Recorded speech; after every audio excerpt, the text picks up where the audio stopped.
কেমন একজন নবীর উম্মত হিসাবে পৃথিবীর জমিনের মধ্যে আগমন করলাম, যেই নবীকে পৃথিবীর জমিনে আমার রব প্রেরণ করার আগে অন্যান্য নবীদের কাছে সতর্কবাণী বর্ণনা করে দেই।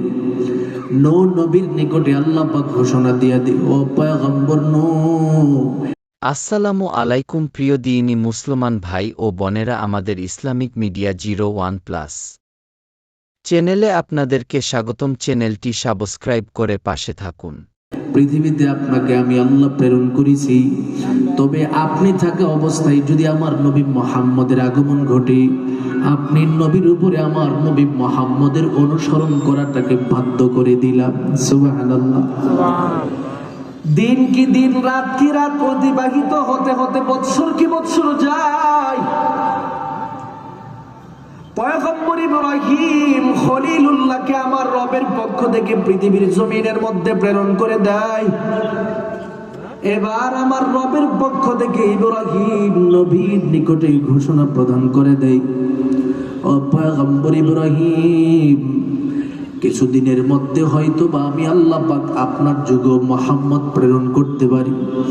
আপনাকেও সতর্কবাণী দিয়ে দিলাম, যদি আপনার যুগে সেই শ্রেষ্ঠ নবী মুহাম্মদের আগমন ঘটে, আপনার উপরেও সেই নবীর অনুসরণ করা বাধ্য করে দিলাম। এবার ইব্রাহিম নবীর সুযোগ পেয়ে যায়, আমার রবের দরবারে দোয়া করে বলে, আল্লাহ, এই মানুষটাকে কি আমি থাকা অবস্থায় প্রেরণ করবেন? আল্লাহ বলেন, বলা যাবে না হঠাৎ কখন প্রেরণ করি।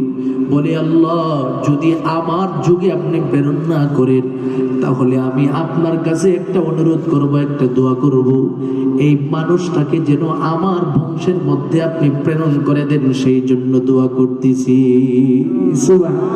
আল্লাহ এই সুসন্তান, নেককার সন্তান, সর্বশ্রেষ্ঠ নবী যিনি আগমন করবে, সে যেন আমার বংশের মধ্যে আসে, আপনি সেটার জন্য কবুল করে নেন। সুবহানাল্লাহ বলেন। আমার কথা নয়, আমার রবের পক্ষ থেকে ঘোষণা দেয়। ইব্রাহিম নবী আমার রবের দরবারে দোয়া করে বলে, রব্বানা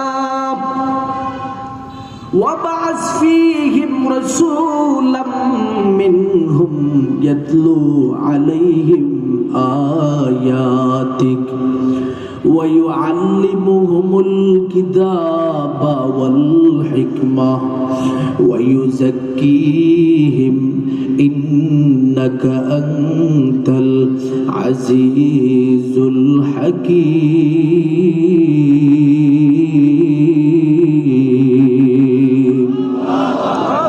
আমার রবের পক্ষ থেকে আবার দুনিয়ার প্রতিটা মানুষের সম্মুখে ঘোষণা করে দেয়, বান্দা, আমার শ্রেষ্ঠ নবীকে পৃথিবীতে প্রেরণ করার জন্য ইব্রাহিম নবী দোয়া করে, আল্লাহ ওয়াবআস ফীহিম রাসূলাম মিনহুম। ওগো আল্লাহ, ইব্রাহিম নবী আমার রবের দরবারে যে দোয়া করেন, প্রথম নাম্বার, ওয়াবআস ফীহিম রাসূলাম মিনহুম ইয়াতলু আলাইহিম আয়াতিক।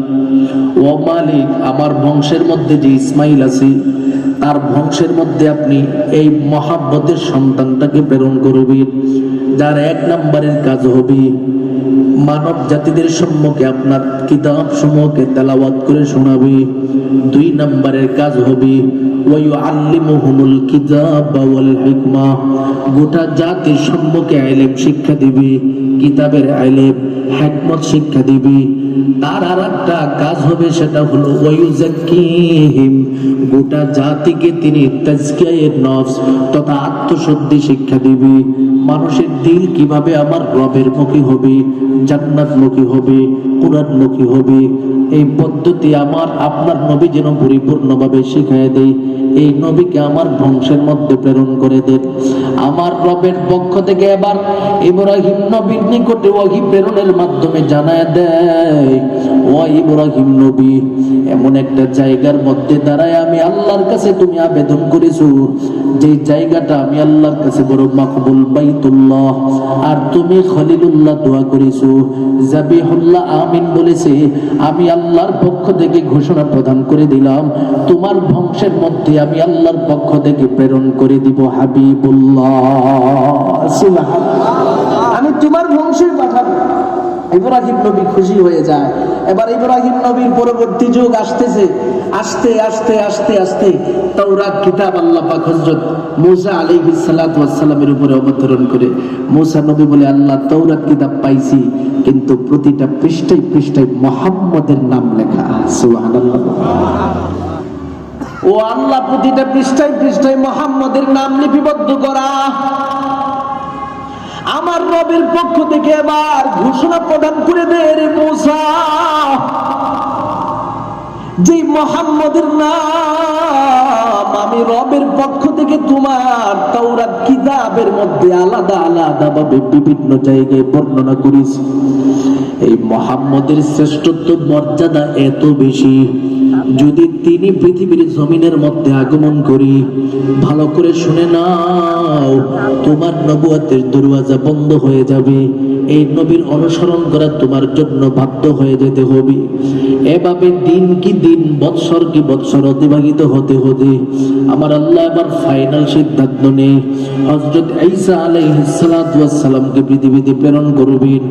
ঈসা নবীর সম্মুখে আমার রবের পক্ষ থেকে ঘোষণা প্রদান করে দেই, ও পয়গম্বর ঈসা, দুনিয়ার জমিনের মধ্যে আমি আল্লাহর পক্ষ থেকে সর্বশ্রেষ্ঠ একজন নবী প্রেরণ করব।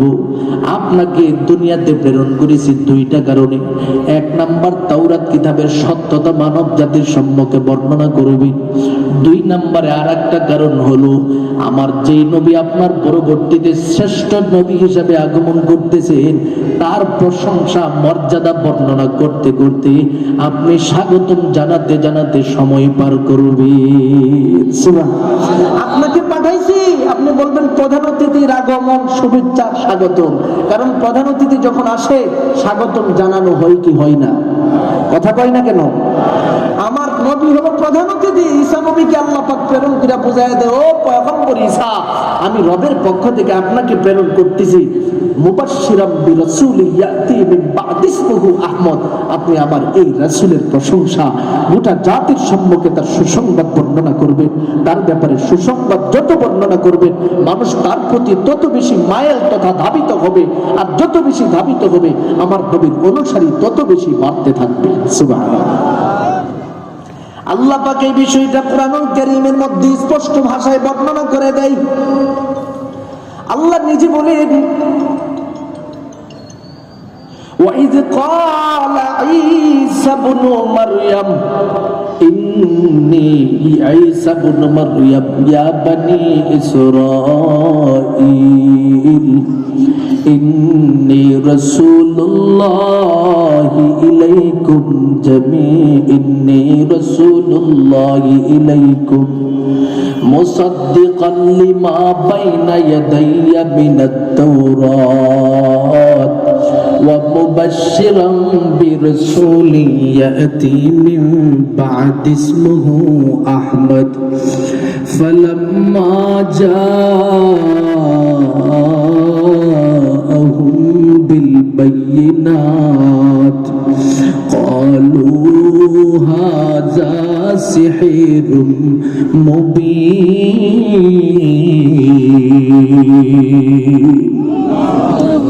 আমার আল্লাহর পক্ষ থেকে গোটা জাতির সম্মুখে ঘোষণা প্রদান করে দেও, সমস্ত মানুষের দলেরা, আমার পয়গম্বর ঈসা নবীকে আমি আল্লাহর পক্ষ থেকে প্রেরণ করে বর্ণনা করে দেই, আপনি আপনার পরিচয় বলে দেন সবার কাছে। তিনি বলেন, ইন্নী রাসূলুল্লাহি ইলাইকুম মুসাদ্দিকান লিমা বাইনা ইয়াদাইয়া মিনাত তাওরাত। আমি তোমাদের নিকটে আল্লাহর পক্ষ থেকে অবতরণশীল রাসূল হিসেবে আগমন করলাম। আমি তোমাদের কাছে এই মুহূর্তে দুইটা কাজ করব। মুসাদ্দিকান লিমা বাইনা ইয়াদাইয়া মিনাত তাওরাত, তাওরাতের ব্যাপারে তোমাদের কাছে আমি সত্যতা বর্ণনা করব, অর্থাৎ তাওরাত এটা আমার রবের পক্ষ থেকে সত্য কিতাব হিসাবে আগমন করেছে।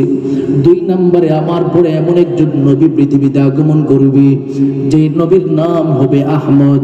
এই নবীর অনুসরণ করার জন্য তোমাদের সবার কাছে বর্ণনা করতে আগমন করলাম। এভাবে ঈসা নবীর মাধ্যমে আমার রব গোটা জাতির সম্মুখে আমার নবীর প্রশংসা বর্ণনা করার ব্যবস্থা করে দেয়। দিন কি দিন যেতে যেতে ঈসা নবীর পরে 570 বছর পরিপূর্ণ হয়ে গেল। এবার আমার রবের পক্ষ থেকে আমার নবীকে পৃথিবীতে প্রেরণ করে দেয়। আমার আল্লাহ দুনিয়াতে আমার নবীজিকে প্রেরণ করার পর গোটা জাতির সম্মুখে ঘোষণা প্রদান করে দেয়, এরে আমার মহাব্বতের বান্দাদের দল, এমন একজন নবী আমি আল্লাহ তোমাদের নিকটে প্রেরণ করলাম, যেই নবীর অনুসরণ যত বেশি তোমরা করতে পারবা, আমি আসমানের মালিক আল্লাহকে তোমরা তত বেশি ভালোবাসতে পারবা। সুবহানাল্লাহ। আল্লাহ নিজের ভালোবাসার সাথে আবার কলিজার টুকরা নবীর সামনে উপস্থাপন করে দিয়েছে, বলে বান্দারে তুমি তো আমি রবকে দেখতে পাবে না, আমি রবের ভালোবাসা তুমি কেমনে অন্বেষণ করবা, আমি রব তোমার কাছে একটা রাস্তা বর্ণনা করে দিচ্ছি। মক্কা নগরীর কুরাইশ বংশে হাশিমি গোত্রের মধ্যে নবী মুহাম্মদের আগমন ঘটবে, তার যদি ইত্তেবা তোমার জীবনের ভিতরে ঢুকাতে পারো, আমি রব ঘোষণা প্রদান করে দিলাম, ইউহিব্বুকুমুল্লাহ, আমি আল্লাহ নিজে সাভার জেলার ভিতরে তোমাদেরকে ভালোবাসার জন্য চলে আসবো। সুবহানাল্লাহ। ভালোবাসার জন্য আসবো, ইউহিব্বুকুমুল্লাহ বলতেছেন, তুমি ভালোবাসার জন্য যাবে সেটা বলি না, আমি নিজে তোমার কাছে ভালোবাসতে আসবো। তবে বান্দা শর্ত, আমার যে কলিজার টুকরা নবী তোমাদের কাছে পাঠাইছি, এই নবীর অনুসরণ জীবনে ঢোকাও। সুবহানাল্লাহ। এই জন্য আল্লাহ পাক ঘোষণা প্রদান করে দিয়ে আমার তেলাওয়াতকৃত আয়াতে বলেন, নবী গো, দুনিয়ার জমিনের প্রতিটা মানব জাতির সম্মুখে ঘোষণা প্রদান করে দেন, قل إن كنتم تحبون الله فاتبعوني يحببكم الله ويغفر لكم ذنوبكم والله غفور رحيم।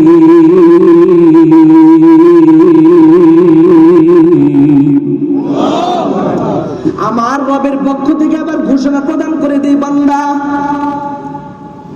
যদি তুমি আমি মালিকের মহাব্বত তোমার কলিজার ভিতরে পরিপূর্ণভাবে ঢুকাতে চাও, রে আমার মহাব্বতের বান্দা, আমি আল্লাহর পক্ষ থেকে তোমার সম্মুখে ঘোষণা প্রদান করে দিলাম, আমার নবীর ইত্তেবার মাধ্যমে তোমার জীবন সাজাও।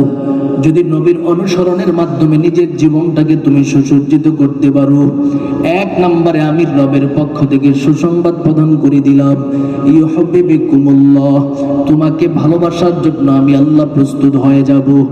দুই নম্বরে এর মহাব্বতের বান্দা, ওয়ায়াগফির লাকুম যুনুবাকুম, তোমার জীবনের যত গুনাহ খাতা আছে আমি আল্লাহ নিজ কুদরতি হাতে সব মাফ করে দিব। তাহলে আমার নবীর ইত্তেবার মাধ্যমে নিজের গুনাহ খাতা মাফ হবে। যদি নবীর ইত্তেবা না থাকে, রবের ভালোবাসাও নাই, নবীর ইত্তেবা যদি না থাকে, গুনাহ খাতাও মাফ নাই। তার মানে নবীর ইত্তেবা হলো আমার জীবনের প্রতিটা কাজে কাজে, কথা কোন ঠিক কিনা? নবীর অনুসরণ যেখানে নাই, সেখানে রবের পক্ষ থেকে কোনো সাহায্য নাই, কোনো ভালোবাসা নাই, কোনো মহাব্বত নাই। আল্লাহ এটাই বুঝাই দেয়, বান্দারে, এমন একজন নবী আমি তোমাদের নিকটে প্রেরণ করেছি, এই নবীর অনুসরণ করবা না, কার অনুসরণ করবা? আমি আল্লাহ তো এই নবীজিকে তোমাদের জিন্দেগীর জন্য রহমত হিসেবে প্রেরণ করে দিলাম। সুবহানাল্লাহ।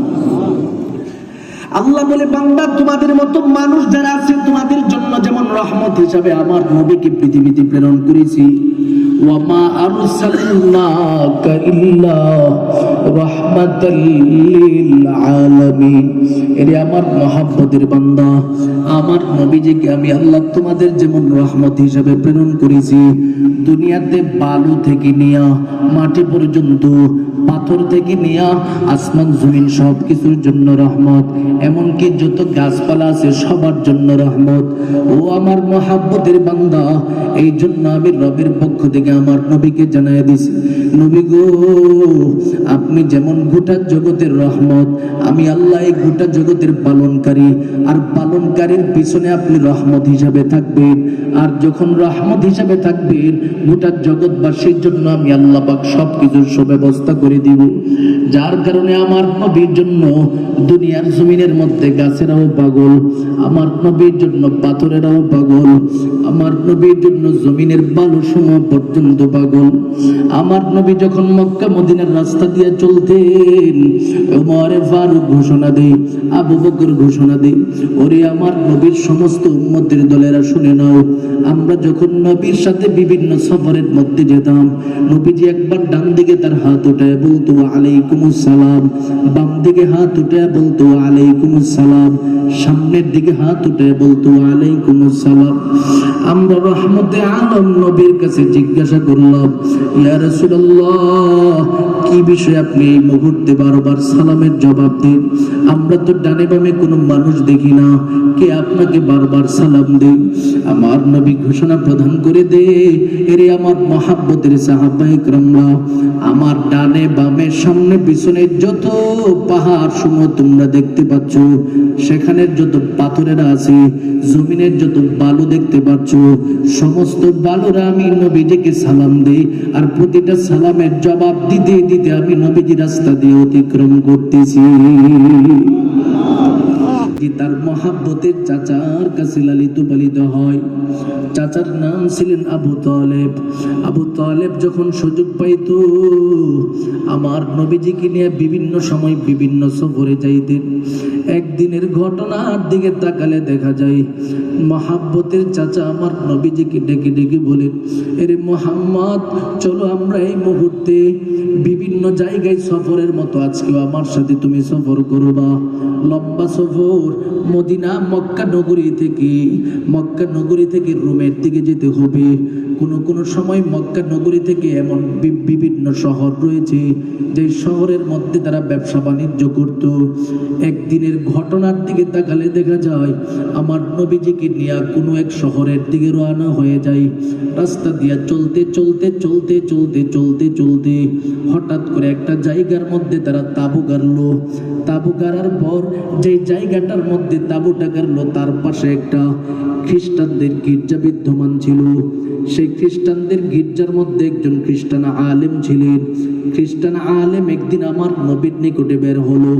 বের হয়ে 12 বছরের বালক আমার নবীর দিকে তাকায় তাকে আশ্চর্যান্বিত হয়ে যায়। একবার আমার নবীর চেহারার দিকে তাকায়, আবার তিনি গির্জার ভিতরে প্রবেশ করে, আবার আমার নবীর চেহারার দিকে তাকায়, আবার গির্জার ভিতরে প্রবেশ করি। জিজ্ঞাসা করা হলো, এ আলেম, আপনি বারবার একবার গির্জায় যান, আবার আমার নবীর চেহারার দিকে তাকান কেন? বলে, আমি এই ছোট্ট বালকের চেহারার দিকে তাকালি কিতাবের মধ্যে যে বর্ণনা সমূহ পড়েছি সেটার সাথে আমি মিল পেয়ে যাই। কারণ তার প্রতিটা চেহারা, তার প্রতিটা অঙ্গভঙ্গি, সবগুলোর মধ্যে আমি যেন ভালোবাসার ছাপ পাইতেছি, মহব্বতের ছাপ পাইতেছি। কারণ তার চেহারা এমন চেহারা, যেই চেহারা পৃথিবীতে আমি অন্য কোনো মানুষের মধ্যে দেখতে পাই নাই। আমার কাছে বড় আশ্চর্য লাগতেছে, তিনি সম্ভবত ইনজিল কিতাবে বর্ণিত আখিরি যুগের নবী মুহাম্মদ হবে। সুবহানাল্লাহ। কারণ চেহারা তো একটা ভিন্ন তরিকার ছিল। এই চেহারা তো আর দুনিয়াতে অন্য কোনো সৃষ্টি ছিল না। কেমন চেহারা ছিলেন তার একটা এক্সাম্পল দিয়ে বুঝতে পারবেন। আমার নবীজির মা আমেনা এবং হালিমাতুস সাদিয়া দুজন মিলে এক মজলিসের মধ্যে বসা, একদিন গল্প করতেছে, আমার নবীর প্রশংসা বর্ণনা করতেছে। হালিমাতুস সাদিয়া বলেন, ও আমেনা, এমন কত সুন্দর সন্তান তুমি পৃথিবীতে জন্ম দিলা। আমি তায়েফ থেকে মক্কা পর্যন্ত ভ্রমণ করেছি, এত সুন্দর সন্তান আমি কখনো দেখি নাই। সুবহানাল্লাহ। এবার আমেনা বলতেছে, তুমি অতটুকু দেখছো, এবার আমার কাছ থেকে শোনো। মক্কা থেকে মদিনা, আর মক্কা নগরী তুমি জানো সবসময় জনবহুল থাকে, মানুষ বিভিন্ন দিক থেকে ব্যবসা করার জন্য আসে। কাবাগর স্মৃতি হিসাবে থাকার কারণে সারা পৃথিবীর বিভিন্ন প্রান্ত থেকে কাবাগর দেখার জন্য আসে, তওয়াফ করার জন্য আসে। এই জীবনে আমি কত মানুষ দেখেছি, কত সন্তান দেখেছি, আমার সন্তান মুহাম্মদের মতো এত সুন্দর সন্তান আমার নিজের চোখে কখনো দেখি নাই। দুজনের গল্পের ভিতরে এবার জিব্রাইল আসছে। জিব্রাইল আমিন আয়েশা এবার ঘোষণা প্রদান করতেছি, ও আমেনা, ও হালিমাতুস সাদিয়া, দুজনের মধ্যে তোর মুহাম্মদের সৌন্দর্য নিয়ে বর্ণনা হচ্ছে। দুজন তো দুজনের সমস্ত অভিজ্ঞতা বর্ণনা করেছো। এবার আমার কাছ থেকে তোমাদের মুহাম্মদের কথা শুনে নাও, তোমাদের মুহাম্মদের সৌন্দর্যটা কেমন। জিবরাইল আমিন বলেন, আমাকে আমার রবের পক্ষ থেকে যে পাখা সমূহ দান করেছে, একটা পাখা দিয়া যদি আমি নাড়া দেই, সারা পৃথিবীর এক প্রান্ত থেকে আরেক প্রান্ত যাওয়া আমার জন্য সেকেন্ডের ব্যাপার। এই 600 পাখা দিয়া গোটা জগৎ আমি ঘুরে ঘুরে দেখেছি। তোমাদের সন্তান মুহাম্মদের মতো শ্রেষ্ঠ এত সুন্দর সন্তান আমি কখনো দেখি না। এবার আমার রবের পক্ষ থেকে ঘোষণা প্রদান করে দে রে জিবরাইল, হালিমার আওয়াজও আমি রবের পক্ষ থেকে পরিপূর্ণভাবে শুনতে পাই।